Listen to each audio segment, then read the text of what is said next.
আসসালামু আলাইকুম রহমতুল্লাহি ওয়া বারাকাতুহু। নাহমাদুহু ওয়া নুসাল্লি আলা রাসূলিল কারীম, আম্মা বা'দ। সম্মানিত দর্শক মণ্ডলী, আমরা কথা বলতেছিলাম সন্তানের অধিকার সম্পর্কে। সম্মানিত উপস্থিতি, সর্বপ্রথম আসি, একজন সন্তান যখন পৃথিবীতে আসেন তার অনেকগুলো অধিকার রয়েছে একজন বাবার উপর, এবং যখন মা চলে আসে মায়ের উপর, এইভাবে বাবা মার উপর যে অধিকারগুলো রয়েছে সেগুলো যখন পরিপূর্ণভাবে সন্তানের উপর আরোপ করা যায়, সন্তানকে অধিকারগুলো দেওয়া যায়, তখন সেই সন্তানগুলো ইসলামের উপরেই প্রতিষ্ঠিত হয়ে ওঠে।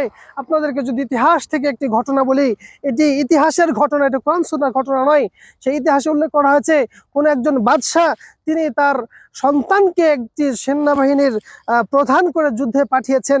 সেই যুদ্ধের ময়দান থেকে সংবাদ এসেছে যে আপনার সন্তান তো যুদ্ধের ময়দান থেকে পলায়ন করেছে। তখন বাদশাহ এই সংবাদ শুনে তিনি মনে কষ্ট পেলেন, বিমর্ষিত হলেন। কিন্তু তার স্ত্রী ব্যর্থ কণ্ঠে বললেন, এটা অসম্ভব, আমার সন্তান যুদ্ধের ময়দান থেকে পলায়ন করতে পারে না, এই কথা আমি মেনে নিতে পারি না। এরপরেই কিছুক্ষণ পরে আবার সংবাদ আসলো, আপনার সন্তান যুদ্ধের ময়দান থেকে বিজয়ী বেশে ফিরে আসতেছে, গাজী হয়ে ফিরে আসতেছে। তখন সকলে আনন্দে উদ্বেলিত হলো। কিন্তু মানুষেরা তার ওই মাকে জিজ্ঞেস করলো, আপনি কিভাবে নিশ্চিত হলেন যে আপনার সন্তান যুদ্ধের ময়দান থেকে পরাজিত হয়ে পলায়ন করেনি? আপনার এই আত্মবিশ্বাসের কারণ কি? তখন তিনি বললেন, আমি আমার সন্তানকে লালন পালন করেছি, আমার সন্তানকে আমি যতদিন পর্যন্ত আমার বুকে দুধ পান করেছি, আমি নাপাক অবস্থায় বিসমিল্লাহ না বলে, আল্লাহর নাম না নিয়ে আমি সন্তানকে বুকের দুগ্ধ পান করাইনি। সুতরাং আমার এই সন্তান ইসলামের পথ থেকে, যুদ্ধের ময়দান থেকে, জিহাদ থেকে পলায়ন করবে, এটা কখনো হতে পারে না। সুতরাং সম্মানিত উপস্থিতি, তাই আসুন, একজন বাবা যখন তার সন্তানের যে অধিকারগুলো রয়েছে, বিবাহের পূর্বে কিছু অধিকার রয়েছে, বিবাহের পরে কিছু অধিকার রয়েছে, এই অধিকারগুলো যদি আমরা আদায় করতে পারি, তাহলে অবশ্যই অবশ্যই নিঃসন্দেহে আল্লাহ তাআলা তৌফিক দান করলে আপনার আমার সন্তানগুলো আদর্শবান সন্তান হবে, এবং তাদের মাধ্যমে ইসলাম উদ্বেষিত হবে, আলোকিত হবে, সমাজ আলোকিত হবে, সমাজ থেকে অন্যায় দূরীভূত হবে। আসুন সংক্ষিপ্তভাবে জেনে নেই।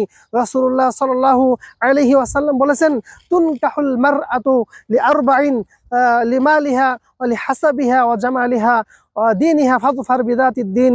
সম্মানিত উপস্থিতি, রাসূলুল্লাহ সাল্লাল্লাহু আলাইহি ওয়াসাল্লাম একজন পুরুষকে, একজন যুবককে বিবাহ করতে আগ্রহী, এবং প্রত্যেকটি পুরুষকে নির্দেশনা দিয়ে দিলেন যে তুমি যখন তোমার জীবন সঙ্গিনী নিয়ে আসবে, তুমি জেনে রেখো, পৃথিবীর বুকে যাদেরকে বিয়ে করা হয়, যে পুরুষরা বিয়ে করে থাকে, তারা চারটি জিনিস লক্ষ্য করে থাকে, যে মেয়েকে সে বিয়ে করবে, সে মেয়ের সম্পদ আছে কিনা, সেই মেয়ের বাবা সম্পদের মালিক কিনা, এরপরে সেই মেয়ে সুন্দরী কিনা, সেই মেয়ের বংশ পরিচয় বড় কিনা, সমাজে পরিচিত বংশ কিনা, এবং সে মেয়ে দিনদারিনী কিনা।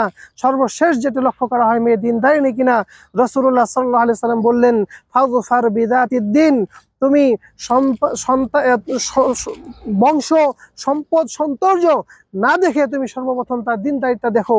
যদি এটা না করো, দিনদারিতা না দেখে, যদি সম্পদ দেখে, যদি সৌন্দর্য দেখে, শুধু সম্পদ দেখে সে মেয়েকে বিয়ে করে নিয়ে আসো নিজের ঘরে, তাহলে এই মেয়ের মাধ্যমে তুমি দুনিয়ার জীবনে সুখী হওয়ার চাইতে লাঞ্ছিত, অপমানিত বেশি হবে।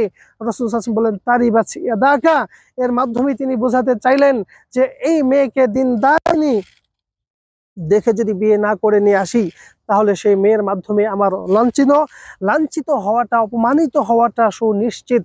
সুতরাং সম্মানিত উপস্থিতি, শুধু আপনি আমি যে মেয়েকে বিয়ে করে নিয়ে আসলাম, এই মেয়েটি কিন্তু আমার আপনার এই দুনিয়ার জীবনে অল্প কয়েকদিন তার সাথে সংসার করব, ভোগ বিলাসে মত্ত থাকবো, এটাই কিন্তু উদ্দেশ্য নয়। বরং আপনার আমার যে স্ত্রীকে বিয়ে করে নিয়ে আসলাম, সেই মেয়েটি আপনার থেকে নিয়ে কিয়ামত পর্যন্ত আপনার ভবিষ্যৎ প্রজন্মের ধারক বাহক।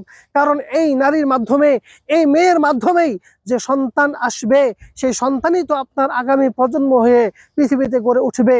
সুতরাং আপনি যদি একজন দিনদারিনী মেয়েকে নিয়ে আসেন, আপনি যদি একজন নামাজি মেয়েকে নিয়ে আসেন, আপনি যদি একজন পর্দাশালিনী মেয়েকে নিয়ে আসেন, সেই নারীর ঘরে, সেই মহিলার ঘরে যখন সন্তান আসবে, তার মেয়েদেরকে সেই শিশুকাল থেকেই পর্দার উপরে, ইসলামের আদর্শগুলো মেনে চলার উপরে তাকে গড়ে তুলবে।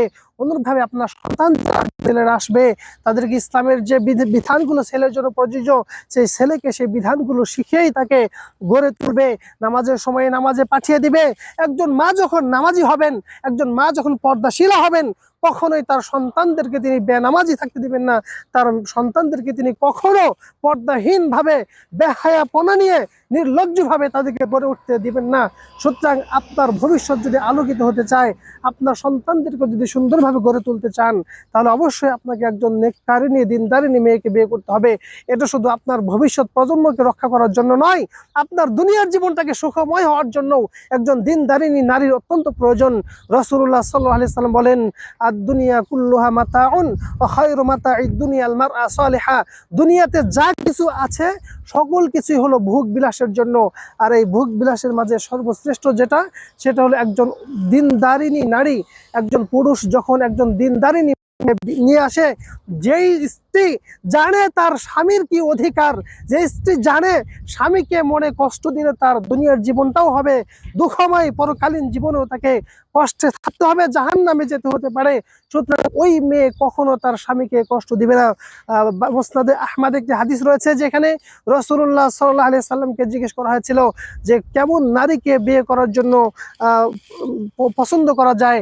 রাসূলুল্লাহ সাল্লাল্লাহু আলাইহি সাল্লাম বলেছেন, যেই নারীর দিকে তাকালে সে তার স্বামীকে আনন্দ দেয় তার চেহারার মাধ্যমে, হাসি খুশি ভাব প্রকাশের মাধ্যমে, এবং যেই নারীকে তার স্বামী যে আদেশ করেন সঙ্গে সঙ্গে তিনি সে আদেশগুলো পালন করেন, এবং যেই মেয়ে তার স্বামীর সম্পদকে, সন্তানগুলোকে আমানত মনে করে গড়ে তোলে, সেই মেয়েকে বিয়ে করাটাই হলো শ্রেষ্ঠ। সুতরাং সম্মানিত উপস্থিতি, আপনার সন্তানকে আদর্শবান করে গড়ে তোলার জন্য সর্বপ্রথম যেটি অধিকার, সর্বপ্রথম যেটি প্রয়োজন, সেটি হলো একজন দিনদারিনী, নেককারিনী, পরহেজগারিনী মা তাকে উপহার দিতে হবে। যেই মা আপনার সংসারে আসার পরে আপনার জীবনটা যেমন আনন্দিত হবে, আপনার জীবনটা সুন্দর হবে, আপনার জীবনটা সুখকর হবে, এর পাশাপাশি আপনার সন্তানগুলো দিনের উপর গড়ে উঠবে।